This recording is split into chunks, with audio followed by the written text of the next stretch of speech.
If we're going to move to a more agile, more dynamic way of organizing, we really have to rethink what we think of people. Almost all other species on the planet reserve their care for people who are direct genetic relatives. We, on the other hand, are hypersocial, which of course allows us to do incredible things on the planet. It's really because we have this ability to form together in different groups. This is our species' superpower.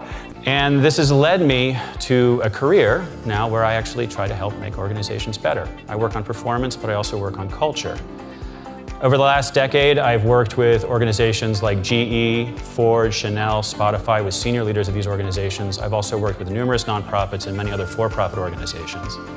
My goal is to create organizations that are able to operate in this volatile time. I care about creating systems where people feel engaged and systems that are creating true value, real value for their customer. The Roman legion was about 150 people. An early farming village was about 150 people, and it seems to me we have a cognitive limit. The amount of faces that we can know is about 150. Not everybody belongs in every organization, right? We have boundaries. We can be really clear, and usually psychographics are a lot more important than demographics. What someone values and what they care about and who they are and who they are emotionally, that's a lot more important than what gender, what color, what age they are. I always like to juxtapose a value against another value so we know what we're valuing more than that, right? When values are used properly, they help us make decisions. They are razors that help us cut through the confusion and the complexity of our current situation in order to make decisions. If we're planning only when there's a need to plan, we tend to generate more crises and more emergencies and more problems. Whereas if we make planning a habit, especially when we're collaboratively working together to plan and pull those things into our system, it just works a lot better. If you look at the research, the thing that makes people happy at work, it's not money. Money helps, you gotta make enough, right?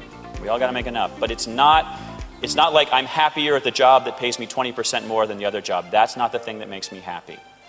It's not pizza parties, it's not trips, it's not conferences, it's not free coffee, it's none of these things. What it is it's the ability to make incremental progress on something that you personally find meaningful. If we're only prioritizing success, then we're probably not taking risks. We're probably not leaning in to the discomfort, which is something that is really, really essential.